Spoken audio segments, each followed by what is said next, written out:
ಹಳೆಯ ಚಿನ್ನದ ಒಡವೆನ ಅಧಿಕ ಬೆಲೆಗೆ ಮಾರಬೇಕೆ? ಅಂದ್ರೆ ಆಟಿಕಾಗೆ ಕಾಲ್ ಮಾಡಿ 8880 ಅಟ್ಟಿಕಾ ಗೋಲ್ಡ್ ಕಂಪನಿ.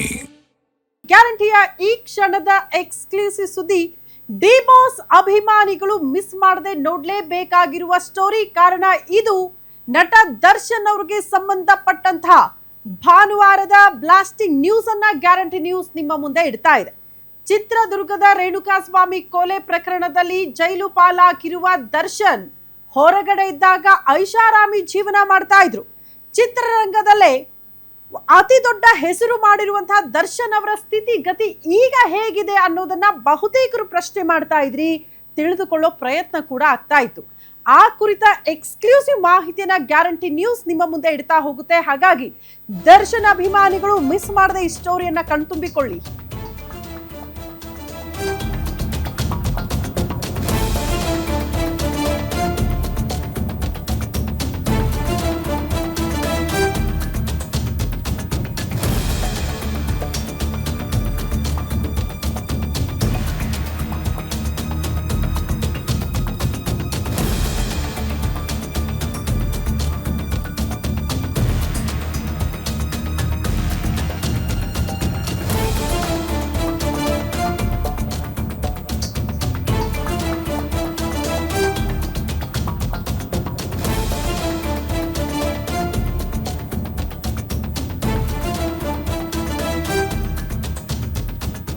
ಇದು ದರ್ಶನ್ಗೆ ಸಂಬಂಧಪಟ್ಟಂತಹ ಬಿಗ್ ಬ್ಲಾಸ್ಟಿಂಗ್ ಸುದ್ದಿ.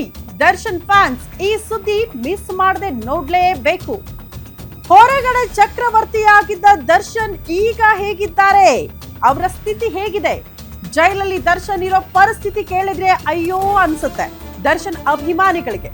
ಶಿವ ಶಿವ, ಬಾಕ್ಸ್ ಆಫೀಸ್ ಸುಲ್ತಾನ್ಗೆ ಯಾಕೆ ಹಿಂಗಾಯ್ತು ಅಂತ ಚಿಂತೆಗೀಡಾಗ್ತಾರೆ ಅಭಿಮಾನಿಗಳು. ಗಲ್ಲಾಪೆಟ್ಟಿಗೆ ಬಾಚುತ್ತಿದ್ದ ದರ್ಶನ್ಗೆ ಇಂಥ ಸಂಕಷ್ಟನ ಅನ್ನೋದು ಪ್ರಶ್ನೆ ಆಗ್ಬಿಟ್ಟಿದೆ. ಅಂದು ರಾಜನ ರೀತಿ ಮೆರೆದಿದ್ದ ದರ್ಶನ್ಗೆ ಈಗ ಆಗ್ತಾ ಇರೋದೇನು ಜೈಲಲ್ಲಿ? ಗ್ಯಾರಂಟಿ ನ್ಯೂಸ್ ನಲ್ಲಿ ದರ್ಶನ್ ಜೈಲ್ನ ಲೈಫ್ ನ ಬಿಗ್ ಅಪ್ಡೇಟ್ ಅನ್ನ ನಿಮ್ಮ ಮುಂದೆ ಇಡ್ತಾ ಇದೀವಿ. ಇದು ದರ್ಶನ್ ಜೈಲು ಜೀವನದ ಬಿಗ್ ಎಕ್ಸ್ಕ್ಲೂಸಿವ್ ಸುದ್ದಿ ನಿಮ್ಮ ಗ್ಯಾರಂಟಿ ನ್ಯೂಸ್ ನಲ್ಲಿ.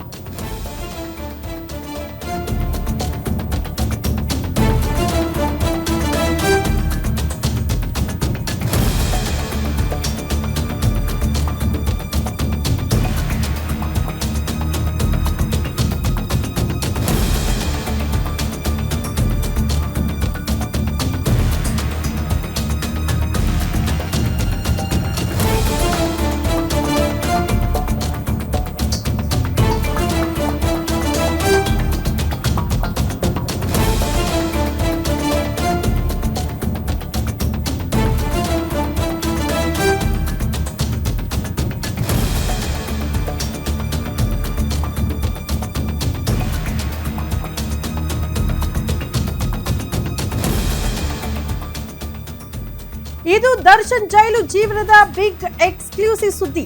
ಸೆಂಟ್ರಲ್ ಜೈಲ್ನಲ್ಲಿ ದರ್ಶನ್ಗೆ ಸಾಲು ಸಾಲು ಸಂಕಷ್ಟ ಎದುರಾಗ್ತಾ ಇದೆ. ದರ್ಶನ್ ಮಾಡ್ತಾ ಇರೋದನ್ನ ನೋಡಿ ಅಧಿಕಾರಿಗಳೇ ಶಾಕ್ ಆಗ್ಬಿಟ್ಟಿದ್ದಾರಂತೆ. ಹಾಗಾದ್ರೆ ಏನ್ ಮಾಡಿದ್ರು ದರ್ಶನ್ ಬ್ಯಾರಕ್ ನಲ್ಲಿ ಮಣ್ಣು ನೋಡಿ ದಂಗಾಗ್ಬಿಟ್ಟಿದ್ದಾರಂತೆ ಅಧಿಕಾರಿಗಳು. ಅಷ್ಟಕ್ಕೂ ದರ್ಶನ್ ಬ್ಯಾರಕ್ ನಲ್ಲಿ ಮಣ್ಣು ಇಟ್ಕೊಂಡಿದ್ ಯಾಕೆ ಅನ್ನೋದೇ ಪ್ರಶ್ನೆ ಆಗ್ಬಿಟ್ಟಿದೆ ಅಧಿಕಾರಿಗಳಿಗೆ. ಮಣ್ಣಿನಿಂದ ಸೆಲ್ ನಲ್ಲಿ ದರ್ಶನ್ ಮತ್ತು ಗ್ಯಾಂಗ್ ಮಾಡ್ತಿದ್ದಾದ್ರೂ ಏನು? ಜೈಲು ಆವರಣದಲ್ಲಿದ್ದ ಮಣ್ಣು ದರ್ಶನ್ ಸೇರಿದ್ಯಾಕೆ? ದರ್ಶನ್ ಇರುವಂತಹ ಬ್ಯಾರಕ್ ಅನ್ನ ಸೇರಿದ್ಯಾಕೆ? ಮಣ್ಣಿನ ಬಗ್ಗೆ ಸಿಸಿಬಿ ಅಧಿಕಾರಿಗಳಿಗೆ ದರ್ಶನ್ ಏನ್ ಹೇಳಿದ್ರು, ಏನ್ ಕ್ಲಾರಿಟಿ ಕೊಟ್ರು ಅಂತ ಆ ಕುರಿತ ಎಕ್ಸ್ಕ್ಲೂಸಿವ್ ಮಾಹಿತಿಯನ್ನ ಗ್ಯಾರಂಟಿ ನ್ಯೂಸ್ ನಿಮ್ಮ ಮುಂದೆ ಇಡ್ತಾ ಇದೆ.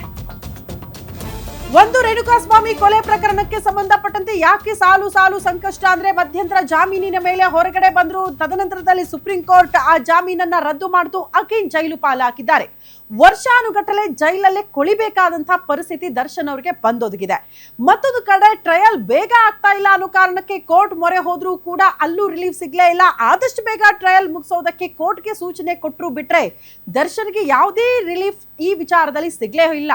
ಅದಾದ ಬಳಿಕ ದರ್ಶನ್ ಅವರ ಜೊತೆಯಲ್ಲೇ ಇದ್ಕೊಂಡು ಜೊತೆಯಲ್ಲೇ ಊಟ ಮಾಡಿದವರು, ಒಂದೇ ತಟ್ಟೆಯಲ್ಲಿ ಅನ್ನ ತಿಂದವರು ಅಂತಾರಲ್ಲ, ಅಷ್ಟು ಆಪ್ತ ಸ್ನೇಹಿತರಾದವರೇ ನಾ ಮಾಫಿ ಸಾಕ್ಷಿ ಆಗ್ತೀನಿ ಅಂತ ಮುಂದೆ ಬಂದಿರೋದು ಅತಿ ದೊಡ್ಡ ಸಂಕಷ್ಟವನ್ನ ತಂದೊಡ್ಡಿದೆ ದರ್ಶನ್ಗೆ. ಇಷ್ಟೇನಾ ಪರಿಸ್ಥಿತಿ ಅಂತ ಅಂದ್ರೆ ಇಲ್ಲ, ದರ್ಶನ್ ಅವರಿಗೆ ಜೈಲಲ್ಲೂ ಕೂಡ ನರಕ ಯಾತನೆ. ಯಾರಿಗೆ ಹೇಳಿ ಹೊರಗಡೆ ಇದ್ದಾಗ ಐಷಾರಾಮಿ ಜೀವನ ಮಾಡ್ತಿದ್ದವರು, ವರ್ಷಕ್ಕೆ 2-3 ಸಿನಿಮಾ ಮಾಡ್ಕೊಂಡು ಬಿಂದಾಸ್ ಲೈಫ್ ಲೀಡ್ ಮಾಡ್ತಿದ್ದವರು ಒಂದೇ ಬ್ಯಾರಕ್ನಲ್ಲಿ ವರ್ಷಾನುಗಟ್ಟಲೆ ಜೀವನ ಮಾಡಬೇಕಾದಂತಹ ಪರಿಸ್ಥಿತಿ ಬಂದ್ಬಿಟ್ರೆ, ಸರಿಯಾಗಿ ನಿದ್ದೆ ಇಲ್ಲ, ಸರಿಯಾಗಿ ಊಟ ಇಲ್ಲ, ಇಂತಹ ಪರಿಸ್ಥಿತಿ ಯಾರಿಗೂ ಬರಬಾರ್ದಪ್ಪ ಅಂತ ಜನ ಮಾತನಾಡ್ತಾ ಇದ್ದಂತ ಹೊತ್ತಲ್ಲೇ ದರ್ಶನ್ ಅವರೇ ಮತ್ತೊಂದು ಶಾಕಿಂಗ್ ನ್ಯೂಸ್ ಅನ್ನ ಅಧಿಕಾರಿಗಳಿಗೆ ಹೇಳ್ಬಿಟ್ಟಿದ್ದಾರಂತೆ. ಸಿಸಿಬಿ ಅಧಿಕಾರಿಗಳು ತಲಾಶ್ ಮಾಡೋದಕ್ಕೆ ಮುಂದಾದಾಗ ದರ್ಶನ್ ಅವರ ಬ್ಯಾರಕ್ಕೂ ಕೂಡ ಹಂಗೆ ಎಂಟ್ರಿ ಕೊಡ್ತಾರೆ. ಬ್ಯಾರಕ್ ಅಲ್ಲಿ ಹೆಂಗಿದೆ ಪರಿಸ್ಥಿತಿ ಅಂತ. ಬಟ್ ಅಲ್ಲಿ ಮಣ್ಣಿತ್ತಂತೆ, ಯಾಕೆ ಮಣ್ಣು ತಂದಿಟ್ಟಿದ್ದಾರೆ ದರ್ಶನ್ ಅನ್ನೋದೇ ಅಧಿಕಾರಿಗಳಿಗೆ ಅತಿ ದೊಡ್ಡ ಪ್ರಶ್ನೆ ಆಗಿ ಹೋಗಿದೆ. ಹಾಗಾಗಿ ಅದರ ಬಗ್ಗೆ ದರ್ಶನ್ ಅವರು ಸಿಸಿಬಿ ಅಧಿಕಾರಿಗಳಿಗೆ ಕೊಟ್ಟಿರುವ ಕ್ಲಾರಿಟಿ ಏನು, ಆ ಕುರಿತ ಡೀಟೇಲ್ಸ್ ಅನ್ನ ನಿಮ್ಮ ಮುಂದೆ ಇಡ್ತಾ ಇದ್ದೀವಿ. ಇತ್ತೀಚೆಗೆ ದರ್ಶನ್ ಮತ್ತು ಗ್ಯಾಂಗ್ ನ ಬ್ಯಾರಕ್ ಮೇಲೆ ಸಿಸಿಬಿ ಅಧಿಕಾರಿಗಳ ರೇಡ್ ಆಗಿದೆ.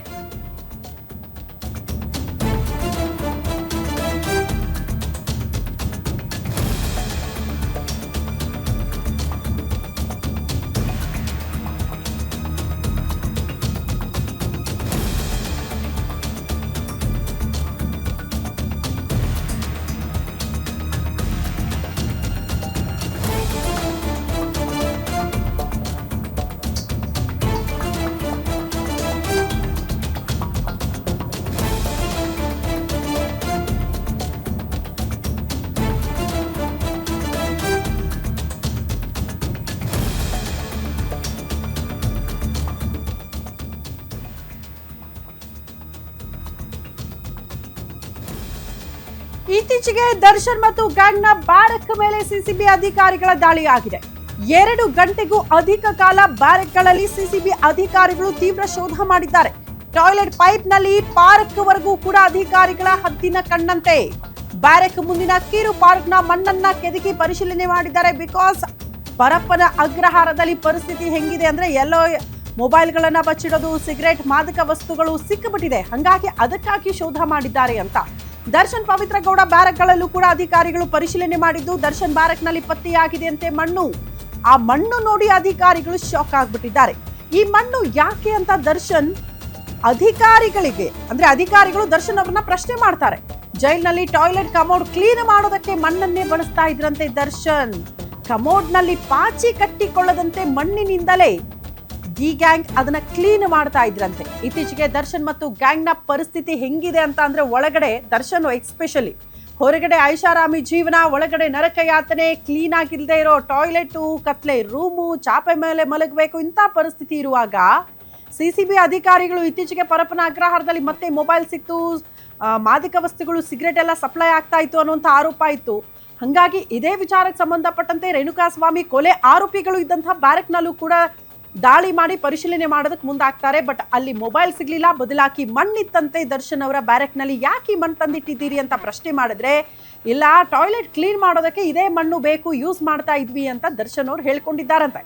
ಈಗ ಬಹುತೇಕ ದರ್ಶನ್ ಅಭಿಮಾನಿಗಳು ಯೋಚನೆ ಮಾಡೋದೇನು ಗೊತ್ತಾ, ನಮ್ಮ ಅಣ್ಣಂಗೆ ಇಂಥ ಪರಿಸ್ಥಿತಿ ಬಂದ್ಬಿಡ್ತಾ ಜೈಲಲ್ಲಿ ಅಂತ. ಸೊ ಹೊರಗಡೆ ಇದ್ದಾಗ ಐಷಾರಾಮಿ ಬಿಂದಾಸ್ ಲೈಫ್ ಲೀಡ್ ಮಾಡ್ತಿದ್ದ ದರ್ಶನ್ ಅವರ ಪರಿಸ್ಥಿತಿ ಜೈಲಲ್ಲಿ ಇಷ್ಟು ಕೆಟ್ಟದಾಗಿದೆಯಾ ಅನ್ನೋದೇ ಪ್ರಶ್ನೆ. ಅವರೇ ಟಾಯ್ಲೆಟ್ ಕ್ಲೀನ್ ಮಾಡ್ಕೊಳ್ಬೇಕು, ಹಾಗಾಗಿ ಪಾರ್ಕಲ್ಲಿರುವಂಥ ಮಣ್ಣನ್ನ ಬ್ಯಾರಕಲ್ಲಿ ಇರಿಸ್ಕೊಂಡು ಅದೇ ಮಣ್ಣಿನಿಂದ ಪಾಚಿ ಕಟ್ಟಿಕೊಳ್ಳದಂತೆ ಟಾಯ್ಲೆಟ್ ಅನ್ನ ಕ್ಲೀನ್ ಮಾಡ್ತಾ ಇದ್ರಂತೆ. ಈ ವಿಚಾರ ನಾವು ಹೇಳ್ತಾ ಇಲ್ಲ, ಬದಲಾಗಿ ಅಧಿಕಾರಿಗಳಿಗೆ ದರ್ಶನ್ ಅವರೇ ಕ್ಲಾರಿಟಿ ಕೊಟ್ಟಿದ್ದಾರಂತೆ. ಈ ಬಗ್ಗೆ ಮತ್ತಷ್ಟು ಡೀಟೇಲ್ಸ್ ಅನ್ನ ಕೊಡ್ತಾ ಹೋಗ್ತಾರೆ ಹಿರಿಯ ಪ್ರತಿನಿಧಿ ಅಜಯ್ ಕುಮಾರ್, ನೇರ ಸಂಪರ್ಕದಲ್ಲಿ ಜಾಯಿನ್ ಆಗ್ತಿದ್ದಾರೆ. ಅಜಯ್, ಹೊರಗಡೆ ಇದ್ದಾಗ ಐಷಾರಾಮಿ ಬಿಂದಾಸ್ ಲೈಫ್ ಲೀಡ್ ಮಾಡ್ತಾ ಇದ್ರು, ಬಟ್ ಒಳಗಡೆ ಇವರ ಪರಿಸ್ಥಿತಿ ನೋಡಿದ್ರೆ ಯಾರಿಗೂ ಕೂಡ ಇಂಥ ಪರಿಸ್ಥಿತಿ ಬರೋದು ಬೇಡ ಅಂತ ಅನ್ಸುತ್ತೆ. ಡೀಟೇಲ್ಸ್ ಅನ್ನ ಕೊಡ್ತಾ ಹೋಗೋದಾದ್ರೆ. ಖಂಡಿತವಾಗ್ಲೂ ಶ್ರುತಿ, ಏನಂದ್ರೆ ಈಗಾಗ್ಲೇ ಏನು ಎಲ್ಲ ಸಿಸಿಬಿ ಅಧಿಕಾರಿಗಳು ಜೈಲ್ಗೆ ರೈಡ್ ಮಾಡಿದಂತ ಸಂದರ್ಭದಲ್ಲಿ, ಅಂದ್ರೆ ಎಸ್ಪೆಷಲಿ ಏನಂದ್ರೆ ಅಲ್ಲಿರುವಂತ VIP ಬ್ಯಾರಕ್ ಗಳಿಗೆ ರೈಡ್ ಮಾಡ್ತಾರೆ. ಆಗ ಪ್ರಜ್ವಲ್ ರೇವಣ್ಣ ಬ್ಯಾರಕ್ ಅಲ್ಲಿ ಕೂಡ ಮೊಬೈಲ್ ಸಿಗತ್ತೆ, ಅದು ಕೂಡ ಒಂದು ಇಶ್ಯೂ ಆಗತ್ತೆ.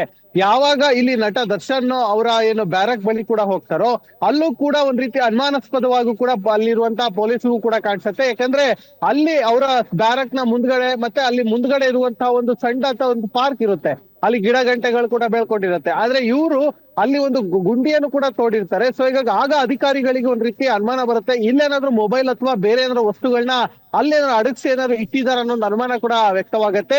ತಕ್ಷಣ ಅಲರ್ಟ್ ಆದಂತ ಅಧಿಕಾರಿಗಳು ಅಲ್ಲೂ ಕೂಡ ಸರ್ಚ್ ಮಾಡ್ತಾರೆ, ಆ ಮಣ್ಣನ್ನ ಅಗಿಯುವಂತ ಕೆಲಸ ಮಾಡ್ತಾರೆ. ಮತ್ತೆ ಅಲ್ಲೆಲ್ಲವೂ ಕೂಡ ಅಲ್ಲಿರುವಂತ ಸಿಬ್ಬಂದಿಗಳಿಗೆ ಹೇಳಿ ಇಲ್ಲಿ ಏನಾದ್ರು ವಸ್ತು ಇದೆಯಾ ನೋಡಿ ಅಂತಾನು ಕೂಡ ಹೇಳ್ತಾರೆ. ಆಗ ಅಧಿಕಾರಿಗಳು ನೋಡಿದಂತ ಸಂದರ್ಭದಲ್ಲಿ ಏನೂ ಇರೋದಿಲ್ಲ ಅನ್ನೋದು ಕೂಡ ಗೊತ್ತಾಗಿರುವಂತದ್ದು. ಆಗ ಯಾವ ಕಾರಣಕ್ಕೋಸ್ಕರ ಈ ರೀತಿಯಾದಂತ ಮಣ್ಣನ್ನ ನೀವು ತೆಗ್ದಿದ್ರ ಅಂತ ಕೇಳಿದಾಗ ಇಲ್ಲ ಸರ್ ಇಲ್ಲಿ ನಾವು ಏನು ವಾಶ್ರೂಮ್ ಕ್ಲೀನ್ ಮಾಡೋದಕ್ಕೆ ಮತ್ತೆ ಇಲ್ಲಿರುವಂತ ಏನು ಬೇರೆ ಬೇರೆ ಇದನ್ನ ಕ್ಲೀನ್ ಮಾಡೋದಕ್ಕೋಸ್ಕರ ನಾವು ಟಾಯ್ಲೆಟ್ ಅನ್ನ ಕ್ಲೀನ್ ಮಾಡೋದಕ್ಕೋಸ್ಕರ ಈ ಒಂದು ಮಣ್ಣನ್ನೇ ಬಳಸ್ತಾ ಇದೀವಿ ಅನ್ನೋ ಮಾತನ್ನು ಕೂಡ ಅವ್ರು ಹೇಳಿರುವಂತದ್ದು.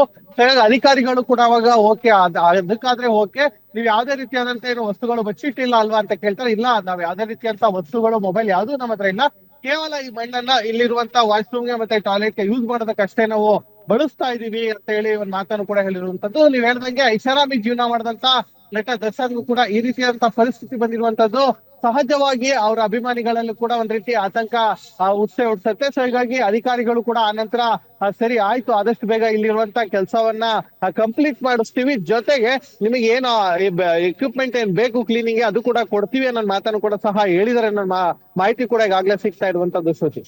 ಓಕೆ ಅಜಯ್, ಧನ್ಯವಾದಗಳು ತಮ್ಮೆಲ್ಲ ಮಾಹಿತಿಗೆ.